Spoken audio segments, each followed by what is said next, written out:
Le Sahel est aujourd'hui confronté à de nombreux défis. L'espace sahélo-saharien est devenu un arsenal à ciel ouvert qui alimente le narcoterrorisme.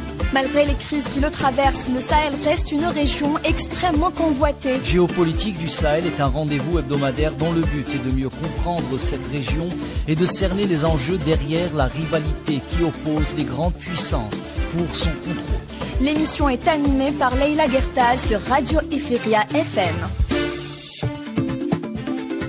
Ifriqiya FM, bonjour.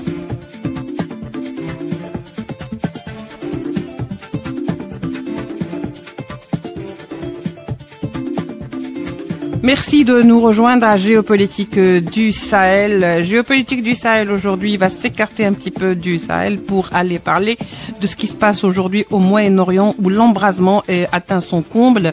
Après Gaza, c'est le Liban qui donc prend les bombardements et la folie furieuse de l'entité sioniste et surtout le coup de grâce avec l'élimination physique du leader du Hezbollah, Hassan Nasrallah.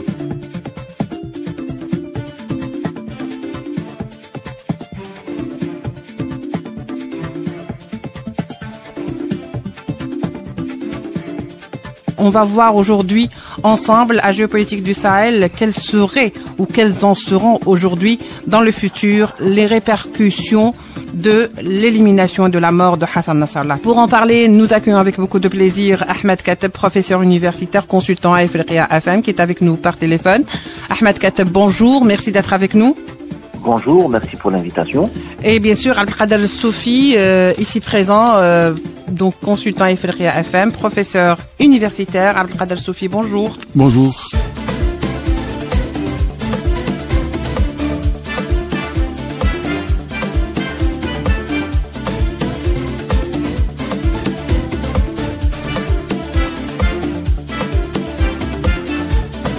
Géopolitique du Sahel sur Radio Ifriqiya FM. Alors vraiment, la nouvelle est tombée tel un coup près pour certains qui suivent l'évolution de la situation. Est-ce que c'était prévisible pour commencer, Ahmed Kateb? Est-ce qu'on voyait venir le coup ou est-ce que c'était tellement loin qu'on n'y pensait même pas? Ah, écoutez, là, pour que ça soit prévisible, ça l'était au moins depuis plusieurs années. Parce que feu Hassan Nasrallah était dans le viseur de l'entité sioniste depuis au moins une bonne vingtaine d'années. D'ailleurs, il faut rappeler que son prédécesseur, Abbas Moussaoui, a été assassiné. L'aviation sioniste avait bombardé son véhicule au Liban Sud en 1992. Oui. Donc, c'est un mode opératoire que l'armée sioniste utilise pour éliminer les leaders du Hezbollah. Maintenant, Hassan Nasrallah, qui était ultra protégé, dont les déplacements étaient réglés d'une minutie extrême pour pouvoir échapper à toute tentative de ciblage, il se trouve que vendredi dernier, Hassan Nasrallah avait été pisté. Donc l'information est parvenue à l'armée israélienne, comme quoi Nasrallah se trouvait à cet endroit-là, au QG, au quartier général du Hezbollah, donc, et l'ordre a été donné pour l'éliminer. Maintenant, il fallait s'attendre probablement à une telle évolution de la situation. Pourquoi? Parce qu'on avait vu, au moins depuis la cyberattaque des beepers et des talkie-walkie il y a une dizaine de jours, puis l'assassinat ciblé d'un des bras droits de feu Hassan Nasrallah. Donc, il y avait une escalade de la violence et des gains stratégiques, malheureusement, gagnés par l'occupant sioniste, par l'entité sioniste, qui ont fait que beaucoup de questions se posaient et Hassan Nasrallah a fini par être localisé et malheureusement ciblé. Il est mort en martyr. Cependant, gageons que le Hezbollah a des générations entières de militants et de personnes dévouées à la résistance pour pouvoir reprendre le flambeau. Il y a également l'assassinat de Hassan Khalil Yassine. Est-ce que cela veut dire que le prochain, peut-être sur la liste, sera pour Safi Eddin et dans ces cas-là, on aura complètement éliminé le Hezbollah? Pour l'état-major sioniste et le gouvernement Netanyahou, ce sont autant de gains gagnés aux dépens du Hezbollah qui sont comparables aux pertes occasionnées par le Hamas à l'entité sioniste à Gaza. Donc, imaginez un petit peu que Netanyahou essaie de contrebalancer sa défaite stratégique à Gaza par une victoire stratégique aux dépens du Hezbollah. Et maintenant, on voit que les têtes, les leaders du mouvement de la résistance qu'est le Hezbollah sont visés sans aucune distinction. Ça veut dire que s'il n'y a pas de riposte stratégiquement équivalente ou supérieure pour rétablir l'équilibre de la terreur entre le Hezbollah et l'entité sioniste, l'entité sioniste ne va pas s'arrêter à ces personnes et elle va vouloir éliminer tout l'état-major du Hezbollah. Restez sur cette idée de rétablir l'équilibre de la terreur parce que c'est un point très important et que tout ce qui se passe aujourd'hui au Liban n'est en fait que justement cette question. On va y revenir, Ahmed Kateb.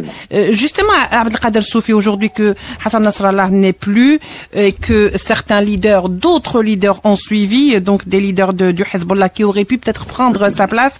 Et aujourd'hui, on cherche même apparemment à frapper Safi Eddine qui peut-être serait le plus ou moins approprié à prendre la place de Hezbollah. Est-ce que c'est la fin de Hezbollah? Est-ce que c'est la fin avec la fin de Nasrallah?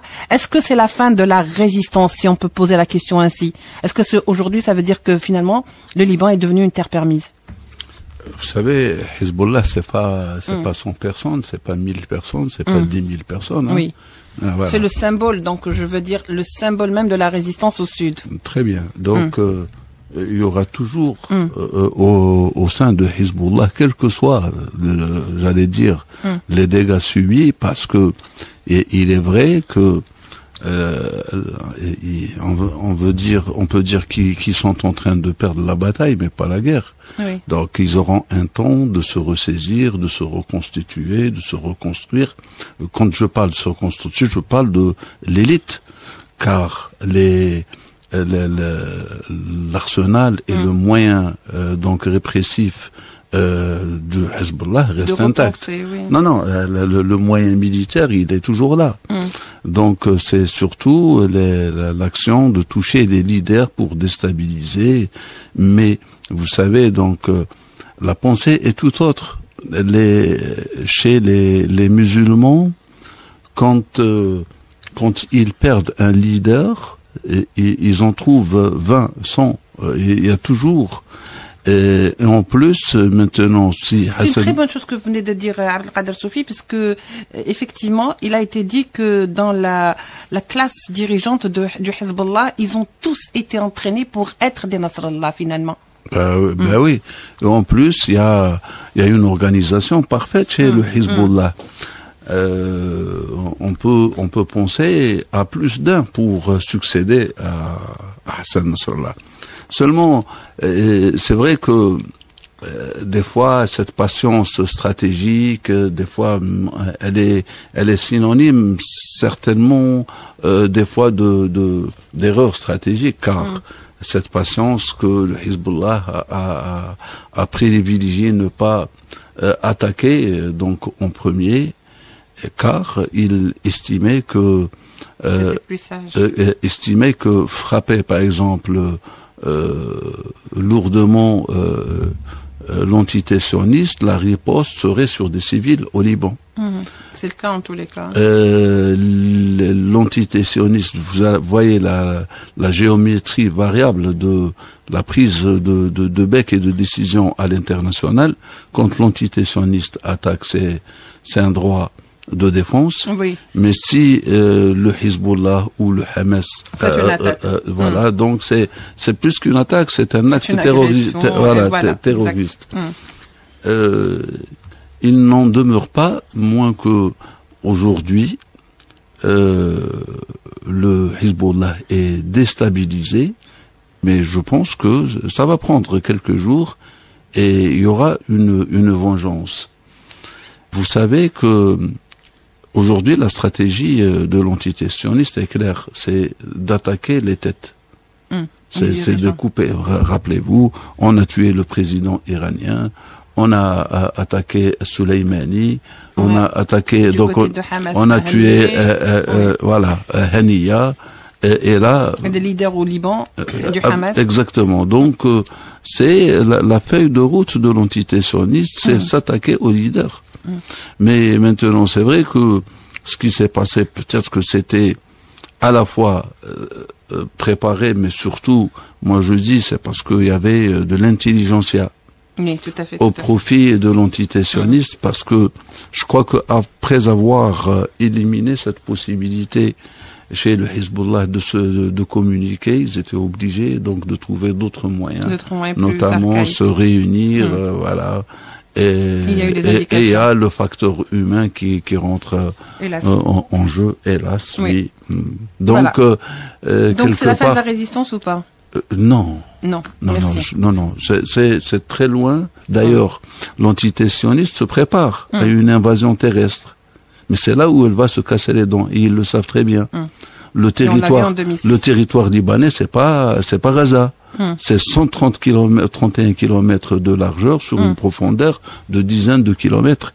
Gaza, c'est 7 kilomètres sur 31. Ouais, c'est vraiment une parcelle de terrain comparative. En plus, Gaza, c'est un territoire plat. Le sud du Liban, c'est un terrain accidenté. Et en plus, ce n'est pas du tout la même configuration. Voilà. Et en plus, les infrastructures souterraines du Hezbollah et les moyens sont complètement différentes du Hamas. Ça veut dire ils ont plus de moyens et ils sont plus compliqués.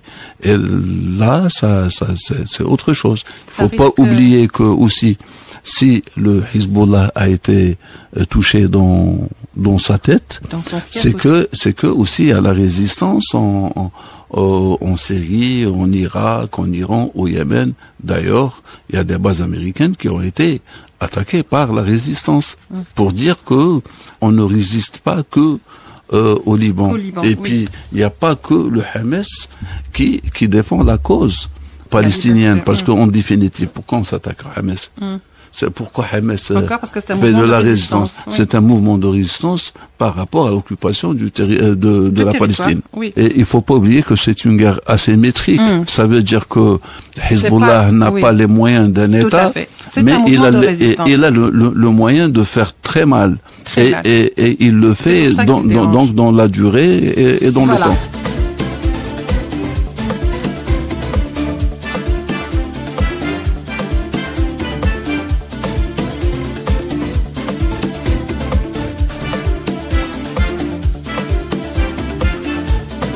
Géopolitique du Sahel sur Radio Ifriqiya FM.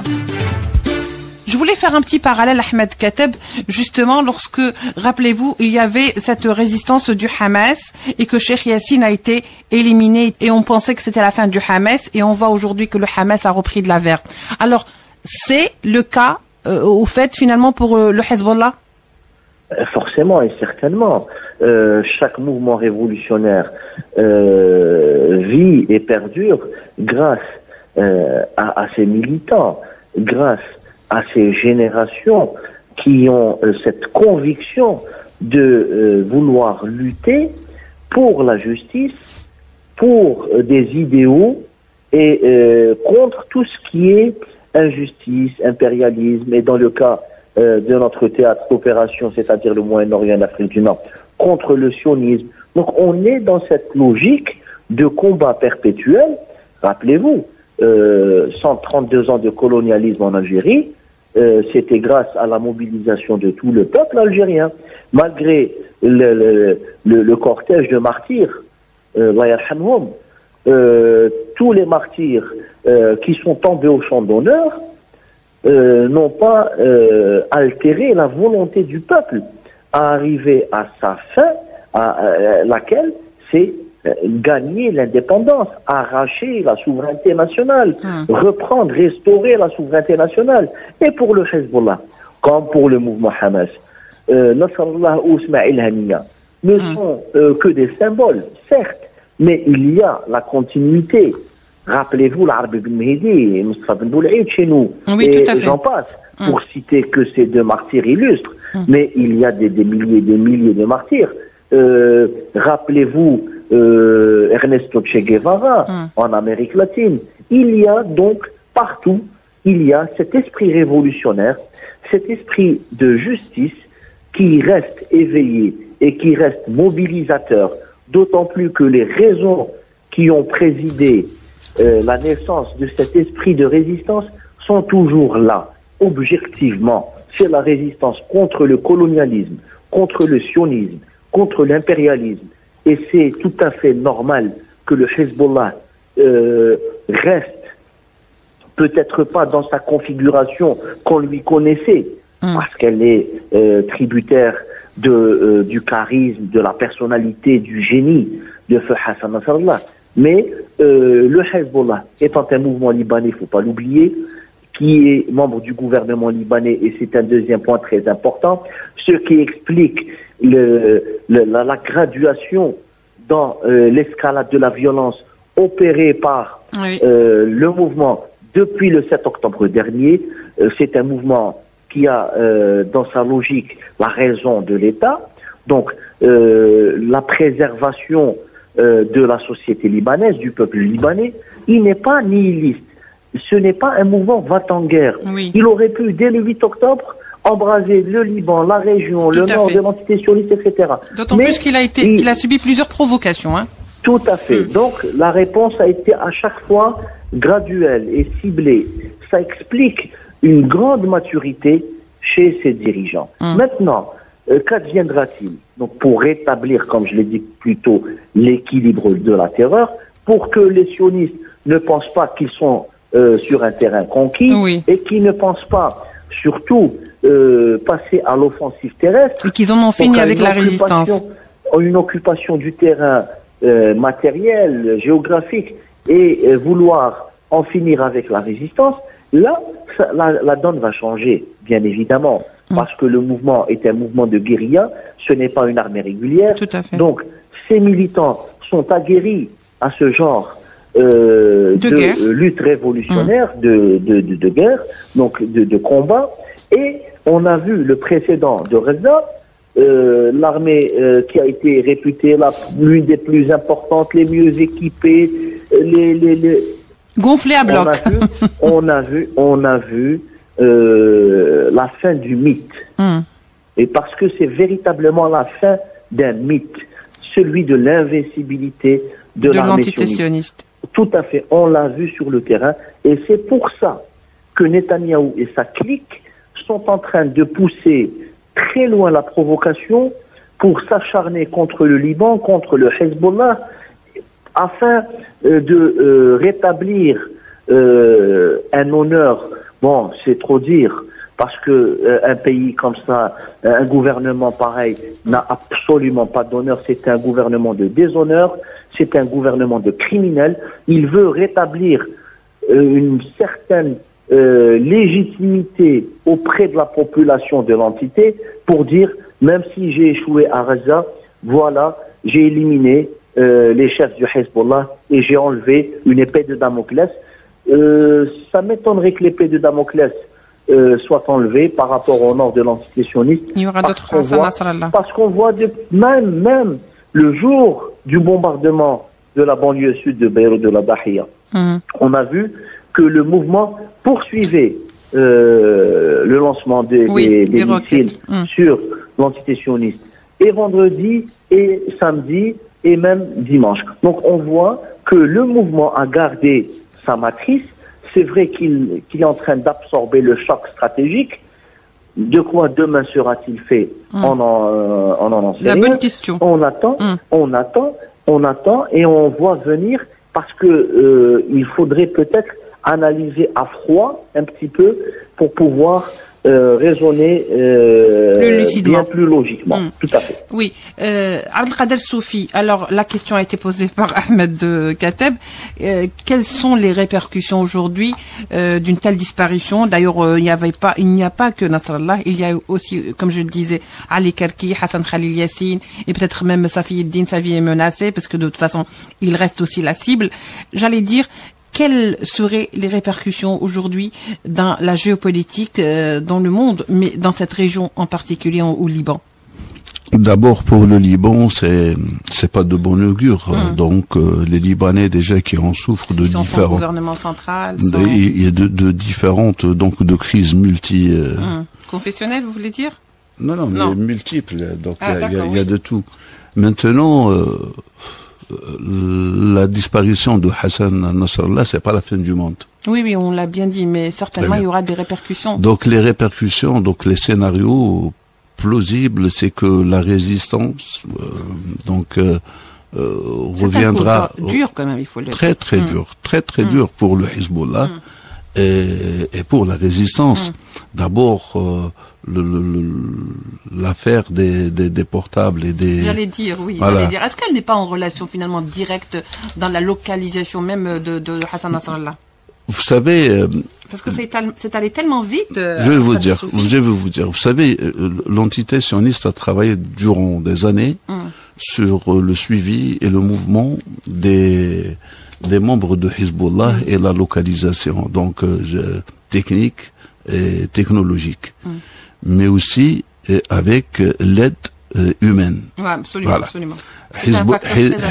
Hezbollah, le Hassan Nasrallah se trouvait lors de la réunion à à 14 étages sous-sol. Oui. 14e sous-sol. Un bâtiment inversé, on va le dire. Très bien. Et donc les bombes américaines qui ont été utilisées et donc à force concentration et des frappes répétées pour aller jusqu'au bout.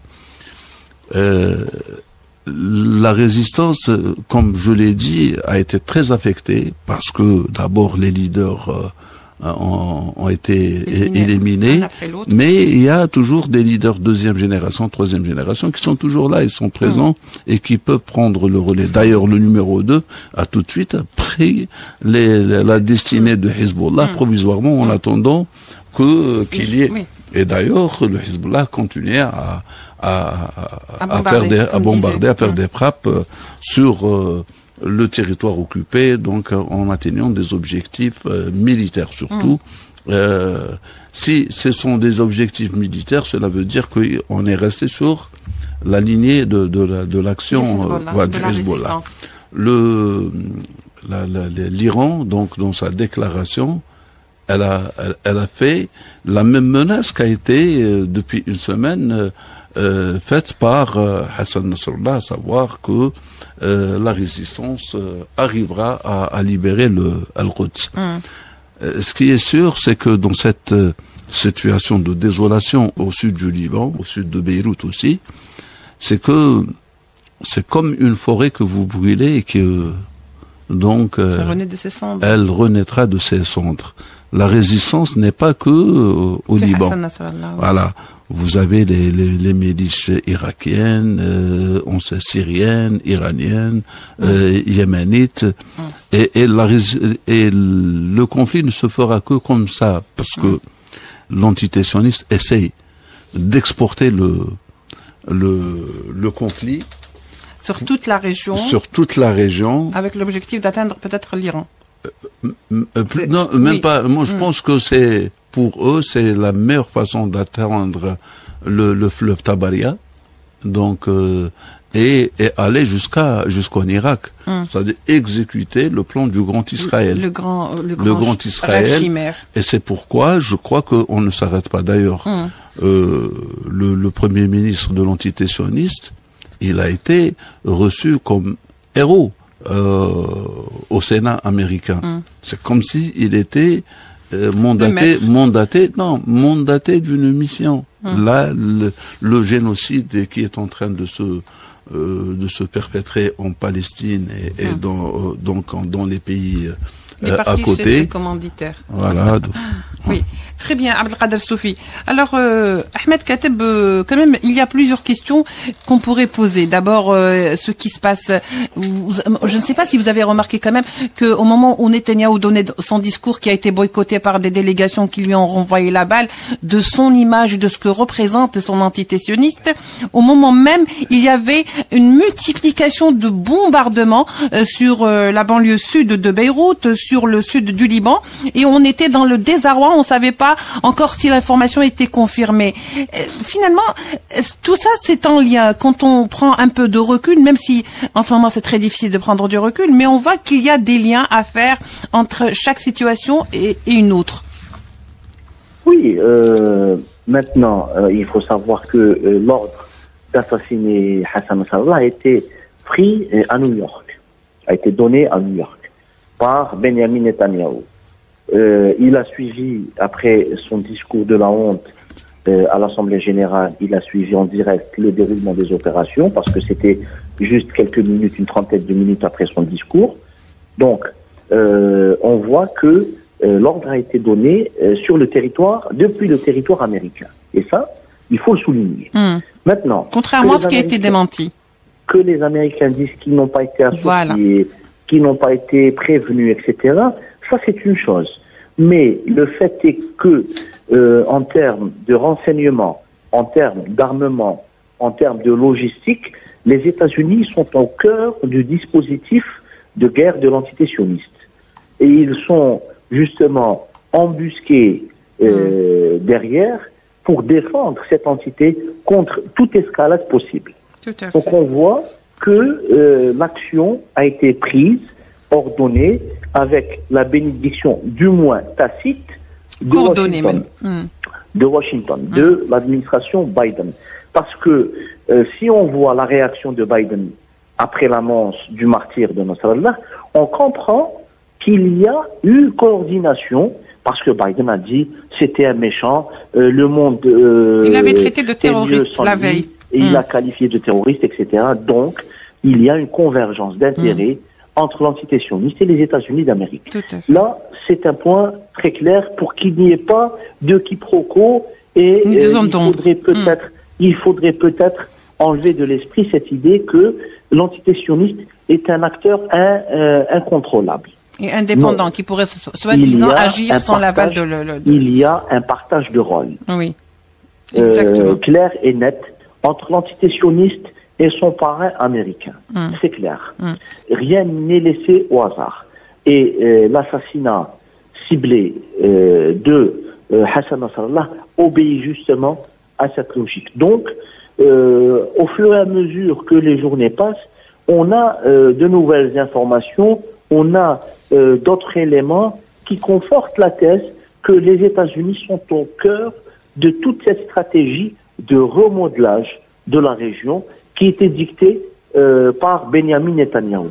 Donc il y a une sorte de partage de la région et les Américains ont dévolu à l'entité sioniste un rôle particulier à jouer, quitte à embraser toute la région. Tout à fait, tout le Moyen-Orient, mais l'essentiel c'est de maintenir et de garantir les intérêts des États-Unis, des Occidentaux et de l'entité sioniste. Est-ce que le Hezbollah, qui a toujours été un prétexte pour l'entité sioniste afin de frapper et à chaque fois, est-ce que maintenant qu'il n'y est plus, quel sera ce prétexte? Et surtout, le Hezbollah existe toujours. Voilà. Attention, le Hezbollah maintenant que Hassan Nasrallah n'est plus, voilà.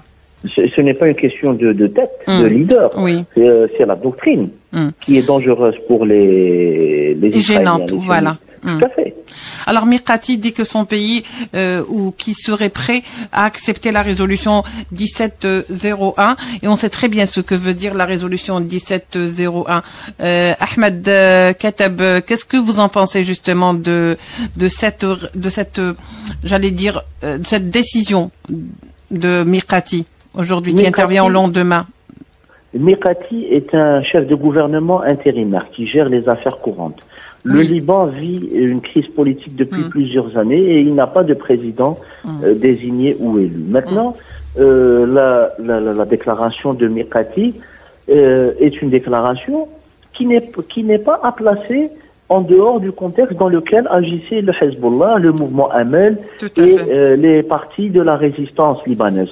Bien au contraire, le Hezbollah avait accepté la résolution 1701. Le problème qui se pose, c'est que les Israéliens, les sionistes, veulent un no man's land, une zone tampon d'une trentaine de kilomètres depuis la ligne bleue, donc la frontière entre l'entité et le Liban, et le fleuve Litani. Voilà, le contrôle sur le fleuve. Donc finalement, c'est une zone tampon où le Hezbollah ne pourrait pas, c'est au conditionnel, disposer ni de base, ni de campement, ni de brigade, ni d'armement. Donc les Israéliens, les sionistes, veulent confiner le Hezbollah plus au nord que le fleuve Litani. Maintenant, que Mikati dise, oui, on accepte, il faut que la résolution 1701 soit appliquée, c'est tout à fait normal, parce que, bon, il voit son pays quand même partir en fumée, et l'armée libanaise complètement impuissante pour défendre et les airs et le territoire. Donc, on voit que si ce n'était la résistance du Hezbollah, le Liban est un pays ouvert à tous les vents. Et ce qui nous renvoie, pour conclure, au fait et à la présence et à l'existence même, l'importance de l'existence du Hezbollah, vu que le Liban pouvait négocier en force. On va voir si ça restera le cas. Merci beaucoup, Ahmed Kateb. Je rappelle que vous êtes notre consultant à Ifriqiya FM et que vous êtes également professeur universitaire. Merci, Abdelkader Soufi, d'avoir été avec nous. Vous êtes également consultant à Ifriqiya FM, professeur universitaire. Merci à vous de nous avoir prêté attention. On se retrouvera la semaine prochaine pour un nouveau numéro de Géopolitique du Sahel.